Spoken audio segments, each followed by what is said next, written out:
আসসালামু আলাইকুম প্রিয় দর্শক।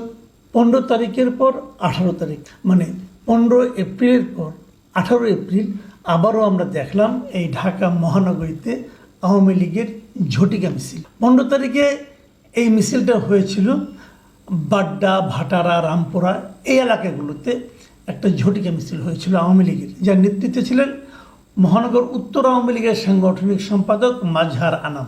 তার নেতৃত্বে একটা মিছিল হয়েছিল। তার ঠিক দুদিন বাদে 16-17কে বাদ দিয়ে 18 তারিখে মানে শুক্রবার দিন আরেকটা মিটিং হলো উত্তরায় ঢাকা 18 সংসদীয় এলাকায়। এটা একটা ঝটিকা মিছিল হয়েছিল।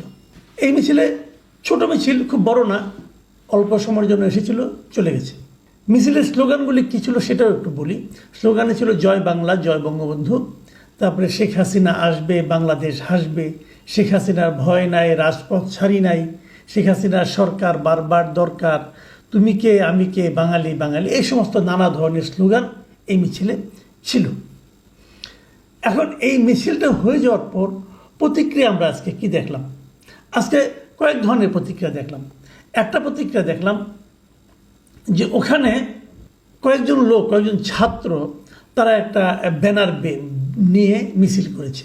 সেই ব্যানারে লেখা ছিল যে অপারেশন ডেভিল হান্টের ব্যর্থতা, আওয়ামী লীগের মিছিলে পুলিশের নিষ্ক্রিয়তার প্রতিবাদে প্রতীকী লাঠি মিছিল। সবার হাতে ছোটো ছোটো লাঠি ছিল, এরকম একটা ব্যানার ছিল।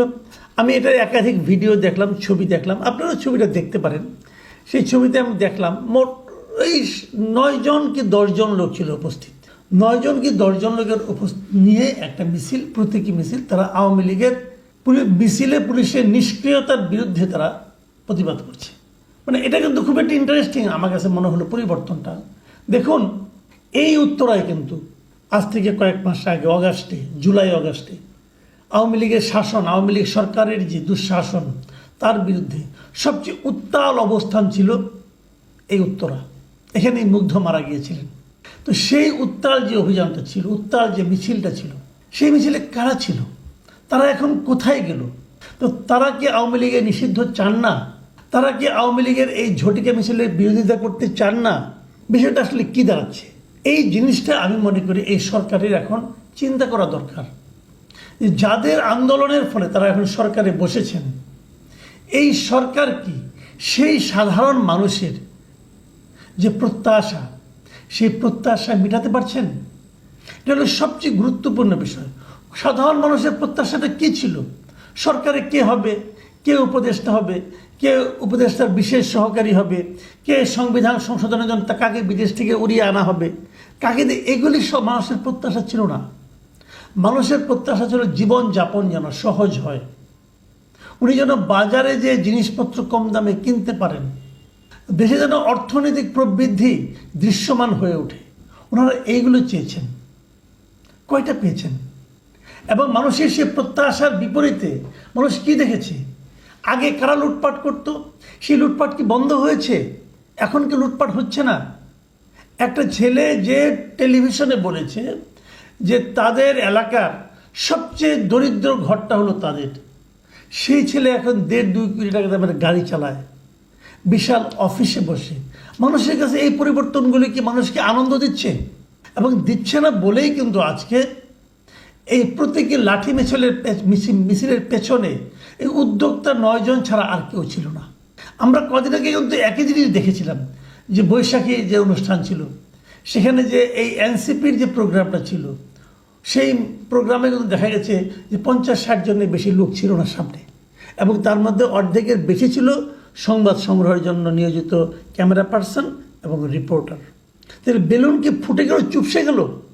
দেখুন, এরপর আমি আরেকটা প্রসঙ্গ তুলব সরকারের ভূমিকা নিয়ে।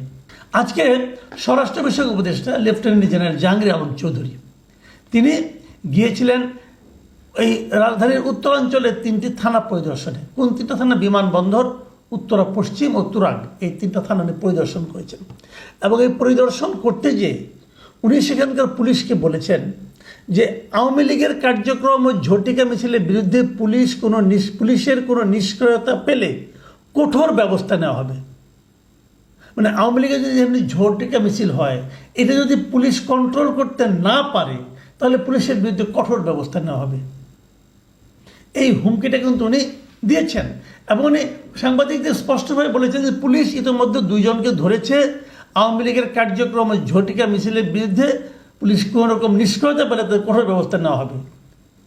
আচ্ছা, একটা কথা আমি বলি, এই যে পুলিশকে উনি সক্রিয় হতে বললেন আওয়ামী লীগের এই ধরনের মিছিলের ব্যাপারে, ঝটিকা মিছিলকে কন্ট্রোল করার জন্য, ঝটিকা মিছিল করতে না দেওয়ার জন্য, তার মানে উনি পুলিশকে নির্দেশ দিলেন এই সমস্ত মিছিল করতে দেওয়া হবে না এবং করতে যেন পুলিশ না দেয়। তো আমি যদি স্বরাষ্ট্র উপদেষ্টাকে একটু জিজ্ঞাসা করতে চাই, এই ধরনের নির্দেশ আপনি দিলেন কোন আইনে? মানে পুলিশ যদি জিজ্ঞাসা করতো আপনাকে, স্যার আপনি যে আদেশটা দিলেন এই আদেশটা আমি কোন আইনের বলে আমি করবো কাজটা? মানে আওয়ামী লীগ যদি মিছিল করতে চায় অথবা যদি মিছিল করে, তাদেরকে আমি মিছিল করতে না দেওয়ার পেছনে কি আইন আছে, আমার কোন আইনটা আছে যে আইনে আপনি আওয়ামী লীগের মিছিলকে নিষিদ্ধ করতে পারেন?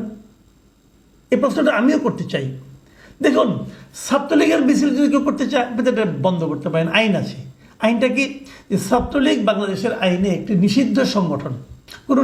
কোনো সংগঠন যদি নিষিদ্ধ করা হয় তারা অবশ্যই কোনো মিছিল করতে পারবে না, তারা কোনো রাজনৈতিক কর্মকাণ্ড চালাতে পারবে না। যেমনটি হিজবুত তাহরিরও পারে না। এটা তো নিয়তি না, নিয়তি কেন? এই হিজবুত তাহরিরকে কিন্তু আওয়ামী লীগরা নিষিদ্ধ করেছে, এখন তারাও নিষিদ্ধ হওয়ার মতো অবস্থায় পৌঁছেছে, নিয়তি এটা। তো যা হোক, ছাত্রলীগ যদি কোনো মিছিল করে, কোনো রাজনৈতিক কর্মকাণ্ড করে, তার ব্যাপারে যদি পুলিশ ব্যবস্থা নেয় এটা আইনের মধ্যে পড়বে। কিন্তু আওয়ামী লীগকে তো এই সরকার নিষিদ্ধ করেনি। যে সরকার আওয়ামী লীগকে নিষিদ্ধ করেনি সেই সরকারের সংশ্লিষ্ট উপদেষ্টা, মানে মন্ত্রীর মর্যাদার উপদেষ্টা, সংশ্লিষ্ট উপদেষ্টা যদি বলে তার পুলিশকে যে তাদেরকে তোমরা মিছিল করতে দেবে না, এখন যদি ওই পুলিশ তাকে প্রশ্ন করে, স্যার আপনি যে কথাটা বললেন এটা কি আইনি নির্দেশ থেকে বেআইনি আদেশ? কেন আমি আইনি এবং বেআইনির এই কথাটা তুললাম? আপনাদের একটু পিছনে নেব, আমি খুব বেশি দিন পিছনে না। এই সরকার দায়িত্বে আসার পরেই গত সেপ্টেম্বরে সম্ভবত সেপ্টেম্বরের দিকে উনি র্যাবের একটা মিটিংয়ে গিয়েছিলেন, যে সেখানে উনি বলেছিলেন ঊর্ধ্বতন কর্তৃপক্ষের বেআইনি আদেশ মানা যাবে না। এই মোহাম্মদ জাহাঙ্গীর আলম চৌধুরী উনি বলেছিলেন যে আপনার ঊর্ধ্বতন যদি আপনাদেরকে কোনো বেআইনি আদেশ করে আপনি সেটা মানবেন না, উনি বলেছিলেন। তাহলে এই আদেশটাকে আইনি আদেশ। উনি যেটা বললেন যে পুলিশকে আওয়ামী লীগকে মিছিল করতে দেবেন না, এটা কি কোনো আইনি আদেশ? কোন আইন বলেন তো আপনি আমাকে? একটা বৈধ রাজনৈতিক দল সে মিছিল করবে, তার রাজনৈতিক কর্মকাণ্ড পরিচালনা করবে, এটা তার সাংবিধানিক অধিকার। আপনি এটাকে কোন আইনের বলে করতে দেবেন না? এবং আপনার এই বেআইনি আদেশ যদি পুলিশ অমান্য করে, তাহলে তো আপনি বলেছেন যদি আমি কোনো বেআইনি আদেশ দিই সেটা মানার দরকার নাই, এটাও তো পুলিশ তাকে মানবে না। এখন আপনি বলবেন না আমি বলেছি মানতে হবে, কী কারণে মানতে হবে ভাই? এটা তো বেআইনি আদেশ। আবার দেখেন, উনি ওই র্যাবকে ওইবার তখন বলেছিলেন যে র্যাব সম্পর্কে বলেছিলেন যে সাধারণ মানুষের মনে বদ্ধমূল ধারণা এই যে যখন থেকে র্যাবকে রাজনৈতিক উদ্দেশ্যে ব্যবহার করা শুরু হয় তখন থেকে র্যাব গুম খুন সহ বিভিন্ন বেআইনি ও অপকর্মের সঙ্গে জড়িত হতে শুরু করে। এটা খুব দুর্দান্ত ভালো কথা, সঠিক কথা, যে কোনো এই ধরনের শৃঙ্খলা বাহিনীকে যদি আপনি রাজনৈতিক উদ্দেশ্যে ব্যবহার করেন তাহলে তারা কিন্তু ওই ব্যবহৃত হতে হতে তারা নানা ধরনের অপকর্মে জড়িয়ে যায়। তাহলে এখানে আওয়ামী লীগকে ঝটিকা মিছিল করতে দেব না, একটা বৈধ রাজনৈতিক দল আওয়ামী লীগ, তাকে আমি মিছিল করতে দেব না, এটা বলার মাধ্যমে স্বরাষ্ট্র উপদেষ্টাকে পুলিশকে রাজনৈতিক উদ্দেশ্যে ব্যবহার করছেন না। তাহলে অনৈতিক কাজটা তো উনিই শুরু করতেছেন। দেখুন, আওয়ামী লীগ নিষিদ্ধ করা উচিত কি উচিত না, আওয়ামী লীগের মিছিল করতে দেওয়া উচিত কি উচিত না, আওয়ামী লীগ রাজনীতি দেশে করতে পারবে কি পারবে না, আওয়ামী লীগের লোকদেরকে আমরা কতটুকু ঘৃণা করব, এই সবগুলি নিয়ে কিন্তু আলোচনা চলতে পারে। আমি এই আলোচনাতে কোনো আপত্তি দেখি না। কিন্তু আমার কথা হলো যে আপনি ততটুকুই করতে পারবেন, একটা পুলিশ ততটুকুই আওয়ামী লীগের প্রতি আচরণ করতে পারবে যতটুকু তাকে আইন কভার করে। পুলিশ তো আইন শৃঙ্খলা রক্ষাকারী বাহিনী না, তারা তো বেআইনি কাজ তাদের করা উচিত হবে না। এখন যদি খোদ স্বরাষ্ট্র মন্ত্রণালয়ের উপদেষ্টা বলে তাকে বেআইনি কাজ করতে, তাহলে সে কী করবে? এখন আইন তো সরকারই তৈরি করে, তো আপনারা একটা আইন তৈরি করে নেন, আমার কোনো আপত্তি নাই, যদি পারেন একটা আইন তৈরি করে নেন যে আমরা আওয়ামী লীগকে নিষিদ্ধ করে দিলাম, করেন না ভাই, আমার কোনো আপত্তি নেই, একটা আইন তৈরি করেন এবং সে আইন তৈরি করে আপনি বলেন যে এই আইন যে না মানবে তার বিরুদ্ধে আমি ব্যবস্থা নেব। তাহলে একটা এটা হবে একটা আইনি নির্দেশ। কিন্তু আপনি তো বেআইনি নির্দেশ দিচ্ছেন, যেটা আইনে নাই আপনি সেই নির্দেশ দিচ্ছেন। জাহাঙ্গীর সাহেব, আপনাকে তো আইনটা একটু বুঝতে হবে ভাই, আইনটা পড়েন। আপনার নির্দেশটা কি আইনি নির্দেশ হলো? ঠিক এই জায়গাটা মাথায় রাখতে হবে, সরকারকে মাথায় রাখতে হবে। কিন্তু মাথায় রাখতে হবে কেন ছাত্রদের ওই প্রতীকী লাঠি মিছিলে মাত্র 9 জন লোক থাকে। সরকারকে বুঝতে হবে এই জিনিসটা। কিন্তু আওয়ামী লীগ সরকার বোঝে নাই যে কেন। এই যে আমার মনে আছে, স্পষ্ট মনে আছে, যখন মুক্তিযুদ্ধের সন্তানদের কোটা, পোষ্যদের কোটা বাতিল হলো, তখন তার কিছুদিন আগে আমি দেখেছিলাম এই শাহবাগে মুক্তিযুদ্ধের প্রজন্ম লীগ নামে কি একটা প্রতিষ্ঠান ছিল, এরা একটা মিছিল করছিল কোটার পক্ষে। সেখানে লোক ছিল 20-22 জন। তো সরকার কিন্তু 20-22 জনের পক্ষে গেছিল। ফলটা কি হয়েছে সরকার নিশ্চিত টের পেয়েছেন, সরকারের পতন হয়েছে।